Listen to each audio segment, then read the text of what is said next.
Assalamualaikum warahmatullahi wabarakatuh. Hari ini bersama lagi kita dalam episod Pop Culture Talk episod 3. Hari ini kita ada tetamu undangan yang sangat-sangat khas. Orang kata the myth, the legend. Dan juga orang kata penyeri masa PKP, right? Ya, penyeri masa PKP kita. Kalau tak lalu FYP ko, aku tak tahulah korang kenal atau tak. Okey, sila perkenalkan diri. Ya, Assalamualaikum semua. Nama saya Sonic Webs, dikenali sebagai Sonic Webs lah dekat social media. Nama sebenar Syafiq. Saya dah jadi content creator sejak 2020 time PKP sampai ke hari ni. Sampai ke hari ni? Ya. Oh, sampai ke hari ni nampak. Effort tu. Effort. Still masih memang hebat sungguh lah. Betul. So, move forward. Saya akan tanya soalan first dengan Abang Sonic. Sebelum orang mengenal Sonic Webs, dan juga sebelum datangnya nama Sonic Web tu, siapa sebenarnya Sonic Web dan orang kata macam mana boleh terfikir nama tu? Terfikir nama tu? Nama tu sendiri. Okay, mungkin saya start dengan yang nama tu dululah. Okay, sebab itu memang soalan yang saya selalu dapat juga. Alright. Okay, kenapa nama Sonic Webs? Kenapa Sonic Webs? Mana datang origin nama Sonic Webs tu? Alright. Okay, dia sebenarnya gabungan dua nama, Sonic dengan Webs. Okay. Sonic ni sebab saya minat gila-gila Sonic the Hedgehog. Landak biru laju tu. Alright. Sebab saya daripada kecil main game dia. Alright. Even saya punya game tag pun, main game mesti nama Sonic kat depan. Dah terbawa sampai, itulah bila buat TikTok pun fikir nama Sonic kat lah. Nak bawa kan juga nama Sonic tu. Lepas tu belakang Webs tu, cuba teka sebab apa Webs? Okay, Spider-Man. Pandai, betul. That's my man. Yeah, boy. Webs sebab Spider-Man. Real fan. Real fans. Real fan right there. Real fan. Jadi gabung dua-dua, jadilah Sonic Webs. I see. Asalnya Sonic Web, tak ada S kat belakang. Masa bila sebut Sonic Web, macam tak sedap lah. Tambah S lah, Sonic Webs. Dia macam random je. Macam random tu. Boleh lah, bantai lah. Cepat lah nak buat account je. Kan tengok melekat nama tu. Asalnya nak cepat je macam, Sonic apa yang aku nak? Sonic apa pula kali ni? Okay, Spider-Man Webs lah dah. Macam tu je.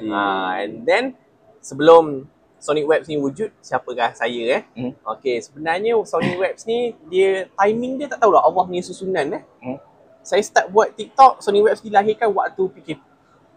Memang waktu PKP tu saya baru graduate, baru habis belajar. Ada saya punya degree bidang oil and gas. Jadi waktu PKP memang oil and gas company semua freeze. Tak recruiting sebab oil price tengah jatuh kan. Memang tak ada saya punya kelas pun tak ada seorang pun kerja oil and gas time tu. Sebab oil and gas semua tak ambil pekerja lah. Jadi saya pun rasa macam, alamak, takkanlah aku tak buat apa sepanjang PKP ni. Kita pun time tu tak tahu PKP berapa lama ni. Extend 2 minggu, sebulan, 2 bulan. Sampai bila kan. Jadi sejak tu rasa macam, okay lah, why not buat TikTok. Sebab time tu TikTok baru nak naik.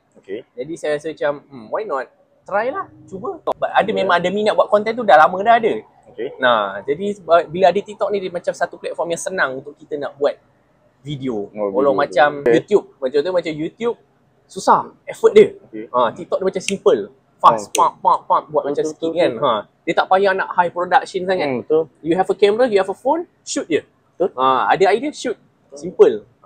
Jadi sebab itulah sejarah kewujudan Sonic Webs. Sonic Webs, I see. Orang kata apa? Kalau zaman mungkin zaman abang, zaman umur abang 28, right? Ya, 28. Mungkin zaman abang Luman Podolski tu. Yes.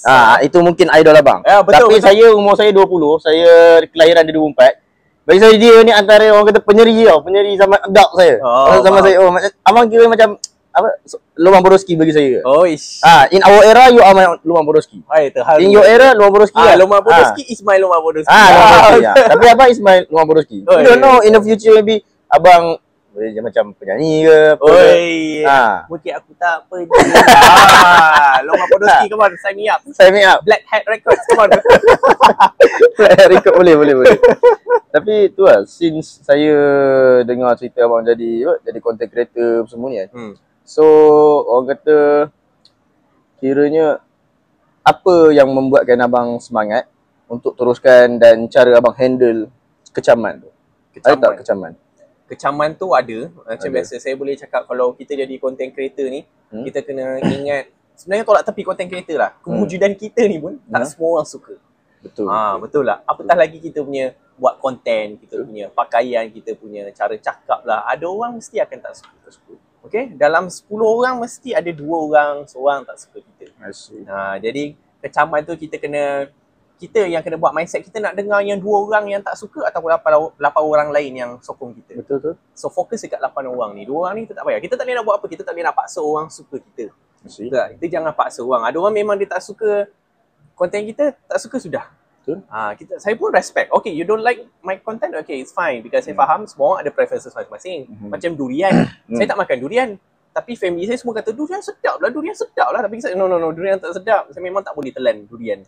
Same goes to content creator juga. Ada orang boleh terima content kita, ada orang tak boleh terima, ada boleh terima. So, biasalah. Normal lah tu. Jadi, and then kalau nak maintain, macam nak teruskan, so far saya dah buat selama 5 tahun ni. Sebenarnya nak grow tu senang bagi saya. Ramai yang kata grow tu susah. Yes, kalau kau belum sampai nak grow lagi, yes, kau akan rasa itu yang paling susah. Tapi once you dah grow, nak tahu apa yang lagi susah? Consistency and stay relevant. Itu yang lagi susah. Even Karo Amin pernah cakap, the most challenge is nak stay relevant. Itu yang lagi susah. Tengok, Khairul Amin dia dah buat lagi lama kot, tapi dia berjaya stay relevant sampai sekarang. Tapi kita ada kenal lagi content creator yang sebelum ni, yang zaman Khairul Amin juga, tapi dah lesap. Sebab dia dah fail nak stay relevant. Jadi itulah something, the dark side of content creator lah. Mungkin hari ni kau famous, mungkin hari ni orang ingat kau, tapi nanti the next 10-20 years, kita tak tahu. Jadi usaha nak kena keep relevant tu, itu yang susah tu. Jadi yang meneruskan lagi, yang berbisa motivasi ialah passion.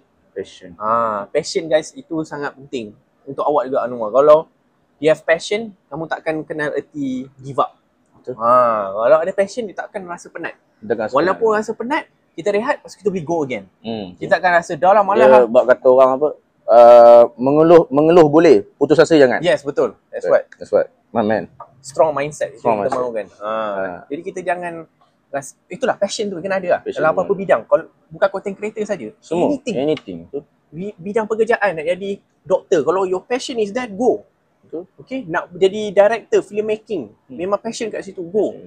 On out.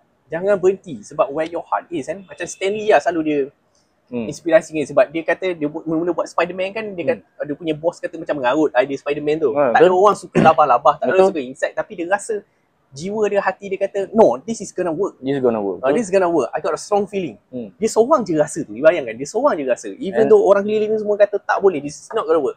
But it works. Siapa dia? Mula idea dia buat Spiderman, saya dah baca. Siapa je nak baca tentang apa labah-labah kata. Siapa nak baca? Dia tepikan semua kata-kata tu. Betul. Dia buat, and right now kita dah kenal Spiderman sebagai satu superhero paling besar. Yes, antara superhero paling besar. Kalau cakap superhero, mana yang paling orang kenal, si Spiderman is one of them lah. Okay, quick question. Batman or Spiderman? Who is more better? Who is more better? Batman or Spiderman? Better in terms of what tu? Dari segi apa? In terms of, kalau combat confirm kalah Spiderman.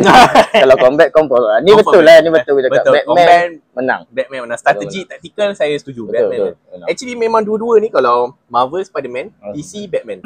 Betul lah dengan sebut tu. Dua-dua ni my favourite untuk Marvel dengan DC. And sebenarnya kalau korang nampak, dua ni share the same similarity. Cuma beza Batman kaya.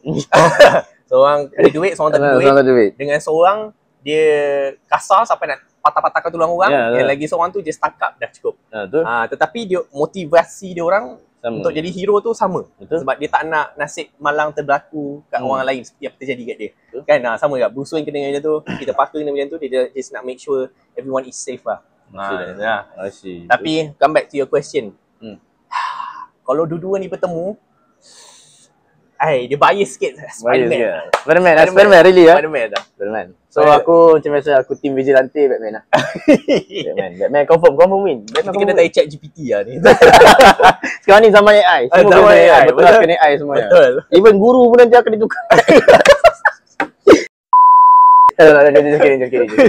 Guru takkan tukar. Kena cancel kan? Kena cancel kan aku. Habis aku. So move forward to the second question. What time? Kiranya apa time tu, kiranya orang kata macam bila time abang sedar This is my turning point lah. Orang kata, okay, this is my time to rise lah. Buat content memang aku punya time ni lah dia. Uish. Bila dapat hidayah tu? Kita beda. Kiranya okay lah, abang pernah upload satu video. Lepas tu video tu blow up. Okay, tak. Satu video, first video never blow up. Okay, not first video lah. Orang kata one of the video tu blow out. Okay. Okay, bila blow out, okay. Orang rasa, okay, aku nak buat lagi. Okay, when the time is? Bila time tu? Saya rasa waktu tu 2020. Saya ada buat konten pasal PS2 tak silap. Nostalgia PS2. Waktu tu first time merasa 100k views Yang video yang mau beli CD apa? Itu ah? Bukan. Yeah. Terus way back. Lama lagi. Kualiti masa tu pakai iPhone 6 tu. Damn. Tapi views ada. Not bad. Okay. Zaman tu macam boleh acceptable lah that quality lah. Masa tu 2020. Awal-awal lah buat tu merasa 100k. My first 100k views. Your first 100k. Yeah. Time tu rasa dah happy gila. Seronok. Tapi itu ada bahaya dia. Okay. Sebab bila kita dah merasa ada views, kita nak ada views lagi. Next one. Kita nak. Kalau kita dah ada mindset macam tu, apa jadi? Bila the next video tak blow up, kita akan rasa down. At some point saya pernah nak give up. Waktu tu baru 10k followers Nak give up lah. Sebab dah post video rasanya dalam 20 hari straight. Tak meletup. Satu tak blow up. Satu pun blow up. Masa dah lah give up lah. Sampailah saya rasa macam munasabah diri, langsung tanya diri sendiri, okay, kenapa aku buat ni? Adakah sebabkan views? Adakah sebab kau memang kejar views ke, nak fame semata-mata, atau kau memang minat nak express kreativiti kau? Macam, sebenarnya aku buat ni memang nak express kreativiti. Sebab sebelum TikTok ada, saya dah buat YouTube dulu. Dari situ dah memang dah suka sebenarnya nak buat konten tu, suka nak express kreativiti. Bila hasil produce satu video tu rasa puas hati sebab kita yang buat. Rasa kepuasan tu, itu yang sebenarnya asalnya the main reason buat video, nak rasa kepuasan diri sendiri je. Untuk create a video, tengok express kreativiti kat orang dah. Tu je. Views tolak tepi. Tapi bila dah merasa views tu, dah mula ada racun, rasa macam aku nak juga. Aku nak kena ada views lagi. Banyak-banyak. Betul. Tapi itu bahayalah. Itu bahaya. Okay. So adik-adik yang baru lepas SPM dengar kata apa Abang Sonic. Nak jadi content creator, passion, lepas tu konsistensi kena ada. Bukan dengan hati ayam tengok orang nak buat, kau buat, lepas tu kau tolak tepi pelajaran. Even Abang Sonic pun pelajaran tinggi, pergi universiti. Kau jangan ketepikan pelajaran. Number one, saya rasa semua content creator dalam Malaysia ni, kalau kita jumpa, dia orang takkan ketepikan pelajaran. Dia orang betul tak? Dia orang takkan ketepikan pelajaran. Dia orang mesti akan cakap, the first thing first, kalau kau nak kejar passion kau, pelajaran. Betul. Aku rasa session kita untuk Pop Culture Talk dah habis. So aku rasa aku nak berterima kasih dengan Abang Sonic aka Ahmad Syafiq untuk session petang ni. Terima kasih sangat. Dan kalau ada salah silap daripada saya minta maaf. Dan saya rasa saya doakan untuk abang, semoga abang dimurahkan rezeki dan juga sihat sentiasa dalam rahmat Allah lah, insya-Allah. Amin, insya-Allah. Terima kasih banyak. Terima kasih kerana jemput saya Saya doakan dimudahkan segala urusan dan berjaya dunia dan akhirat Amin. Terima kasih banyak. Orang semua muda lagi, banyak lagi masa korang untuk improvekan diri sendiri Jangan risau, got a lot of time. Tapi slow, one step at a time. One step at a time, ingat. Okay. Alright. Jangan lupa leave a like dan subscribe to Pop Culture Talk. Yes. Alright. See you guys next video. Macam channel aku pula kan. Dah terbiasa. Mungkin lepas ni aku hire Abang Sonic jadi aku punya. Dia dah muscle memory. Subscribe aku punya channel YouTube juga. Subscribe agak semua agak. Alright, see you guys in the next video. Bye.